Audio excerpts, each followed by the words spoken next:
ฮักโก้ยเมื่อยแล้วพี่น้องป้องปลายเมียนเฮือนให้แม่เมียนเฮือนแล้วก็เฮ็ดกับข้าวพี่น้องเอ้ยซาวพี่ก็เฮ็ดพัดพักให้แม่กินบ่แม่นพัดดอกขัวใส่พักขัวหมูใส่พักพี่น้องเอ้ยขัวหมูใส่พักแล้วก็จะกินกับน้ำซีอิ๊วแหน่แล้วก็ข้าวสวยแล้วก็จะมักแตงกับผลไม้ก็จะเป็นแล้วก็เฮาก็มีตัวช่วยพี่น้องซาวพี่เมื่อยแล้วเมื่อยเมียนแล้วก็เฮ็ดให้มันเกลี้ยงแล้วหั่นนะก็มาใส่น้องทรายบัดใส่น้องทรายปัดเทือน นี่อยู่2คนมื้อนี้สาวไผ่ออกนาพ่อใหญ่ซีแล้วก็เคยเยอะออกนาไอ้บางเพิ่นก็ออกนาเมื่อเบิ่งงัวเอาหญ้าเอายุกพวกนั้นน่ะเมื่อก่นทดินบาดนี้ซาวชุมนี้ก็สิมาเตรียมพะแรงกับเขาว้ายหลายแล้วเบิ่งเฮ็ดเบิ่งหั่นแหละเพราะว่าเฮาสิเฮ็ดผูกแขนให้อีแม่วันประหัสพี่น้องเอ้ยเฮ็ดผูกแขนให้อีแม่วันประหัสผูกแขนไว้ให้สาวแทนกินแน่เนี่ยถึงมาทำอะไรที่ใดเดี๋ยวนี้ก็ถึงมาเพราะว่ามาเลยว่าเรื่องอะไรเฮาเสร็จลาบเป็ดกับย่างปลานิลมื้อวันประหัสเช้าชุนสิเฮ็ดผูกแขนแม่เพราะว่าผ่าตัดเนาะเสียเลือดเสียยางเสียควันมาอยู่เฮือนอยู่หยังแล้วบัดนี้เฮาก็สิแม่ว่า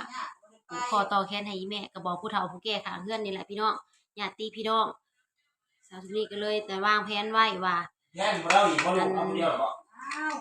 วางแผนไว้ว่ามื้ออื่นสิขึ้นลงใส่บาตรมื้ออื่นสิลงใส่บาตรก่อนวันศีลแล้วก็เฮ็ดกินก็สิเฮ็ดไว้แต่มื้อนี้ตอนแลงสิให้ซุมซาวบี้ซุมน่ะเคยมาเฮาสิเฮ็ดไว้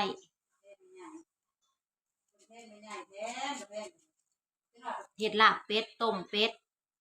แล้วก็เฮ็ดเผาปลานิลเอาไปนี่จัก10 โลเนาะน่าสิพอแล้วบัดนี้ข้าวปุ้นเอาข้าวปุ้นจัก10 โลแล้วก็ซื้อผักมาแล้วก็เฮ็ดแจ่วน้ำแจ่วอันนี้พี่น้องบาทนี่แล้วเฮาสิเกียดเจ้าพุ่นน่ะเฮาสิเกียดแล้วบัดนี้กินน้ำสมอกใส่ละน้อยพุ่นแม่ขอแม่ปิดนะตัวบ่ได้กินหมักแตงก็น่าสิกินได้อยู่หมักแตงมันบ่ได้เป็นหยังบ่ได้พิษเพราะว่าหมอเพิ่นก็บอกว่ากินได้อันนี้หมักแอปเปิ้ลมื้อเช้านี่กินอันหมักสมกับหมักแอปเปิ้ล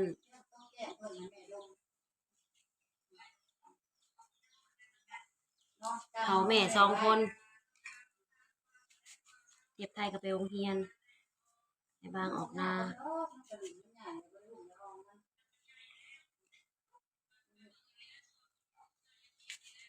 แซ่บบ่เนาะบางซีหมึงก่อนเด้อ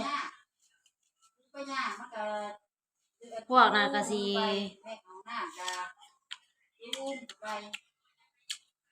น้องชายก็สิเฮ็ดแจกข้าวให้พ่อเฒ่ากับมื้อเดียวกันวันพฤหัสตั้งกองบุญวันพฤหัสวันศุกร์ก็ใส่บาตรพี่น้องเอ้ยพอดียากนำกันจังว่าครับมื้อนี้เฮาสิเฮ็ดกินไว้ครับมื้อนี้เฮ็ดกินไว้มื้ออื่นเพิ่นยาก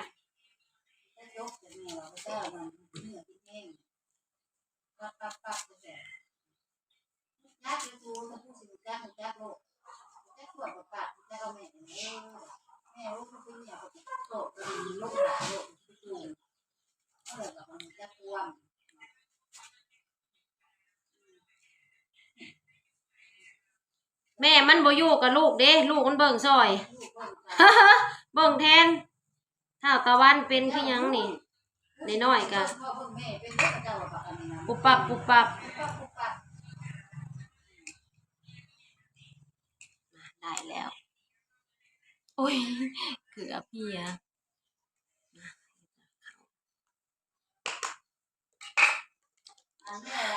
11 โมงแล้วมาเบิ่งสีมือสาวสดวันนี้ตั้งว่ายันบ่ได้กินลูกอะเฮ็ดให้แม่แก้วกิน จะคิดได้จักคำแหละพี่น้องเอ้ยหางเฮ็ดคือซื่อๆ ต้มจืดก็มีได้ลืมเอาน้ำซุปมาให้สดๆบ่แซ่บ ใส่แค่ว่าเนาะ คันกินได้แห้งแซ่บนะแม่บ่ได้ใส่เป็นนัวลายใส่แนวละน้อยโอ๊ยตายหมูเป็นหยังเจ้าหยำหมูบ่ได้ไอ้บางมาเลย เอาลูกบ่มาก็คือ มามันนี่ขี่วิโก้หมูนั่นแล้วสินกินบ่ได้เหรอมีแต่หมูกับปลาหั่นแหละปลาก็กินยังบ่ได้ว่านนี่นะพาไปกินปลาหามมาเย็นน้ำหามเย็นน้ำใส่จอก เอาคือจะเต็มเลยตัวหนึ่งทำไม่ได้ อย่า ผู้ อย่า ผู้พี่ผู้น้ำอีแม่ตัวนี้บ่แม่นน้ำเอื้อมาแต่อันนั้นน่ะตัวนี้เอาออกมา ไปกินน้ำขึ้นไปแล้วคือ เงินตัวนี้ อันนี้แล้วน้ำนะใครแหละตอนอ่อนน่ะน้ำใหม่นะ พี่น้าก็มาคือกันเบิดบ่แต่ก็หลับ พูนเอาเขาไปในเฮือนแล้ว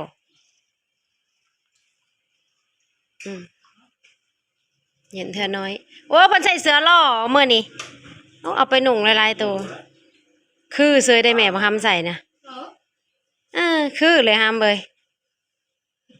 ใส่เอ็ม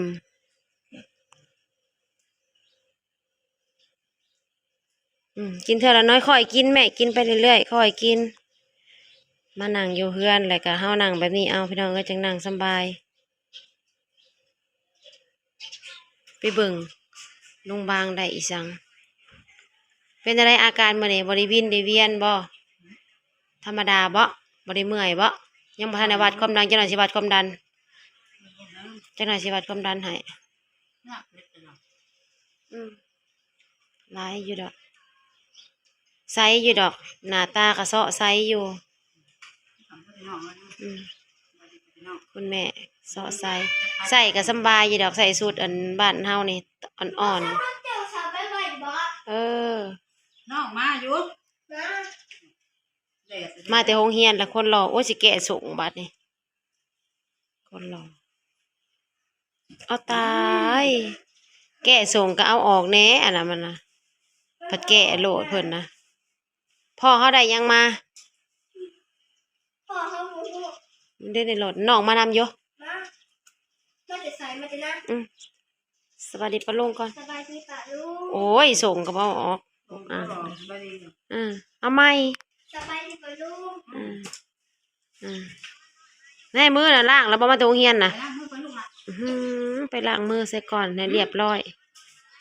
มาแล้ว ได้พี่สังมาฝากไม่ใหญ่นะ เป็นนี่แหละ เจ้าน่ะไปเฮ็ดพี่สังสวัสดีปะลุง สบายดีป่ะ สวัสดีปะลุง สบายดีป่ะลูก ไปก้นทดินสวัสดีปะลุงหิวขนมอยู่หิวขนมอยู่เอาบอกขนมอบน้ำป่านะ พวกดัง ลุงได้ยังมา ได้ยัง ปลาคนเลย เอามาเบิ่งดู เป็นจำได้แหละมันกระโพดเฮา ต้ม ขายได้แล้วมันพอ พอคุณตองเราลืมตอง อันตัดเลยแหละเอาซะบันเลยแท้ ลืมสนิทใจเลย ประมาณตากแดดเพราะมันแดด แม่ขอเลยแม่ เอาพอมันพอขายแล้ว ที่จะโทรบอกอยู่ก็รถ อ้าว พอขายแล้วหามเอ้ย เรื่องมาคนไหนมัน นี่ดิ แก่แล้วไม่ได้แซ่ เห็นเดือปอกอยู่ พ่อ เห็นเดือปอกอยู่ พ่อขอเลยแม่ แก่เบิดเลยพี่น้องบาดนี่มักกระโพดฉันป้าลุงผู้ใดสิอุดหนุนผู้ใดสิสั่งกระโพดก็สั่งเด้อถ้าบัดตัดกระดอกกระเดียดแต่พอเห็นว่าก็ได้จนสิบ่ได้กิน มาต้มเลย ตัดจน ไปจะทำมาแก่เบิดบอกดีเบิดบอกมันว่ามันตัดเบิดบอก เฮาบ่มันสิบ่โซกพร้อมกันสิบ่แก่พร้อมกัน มีแต่เลือกเอา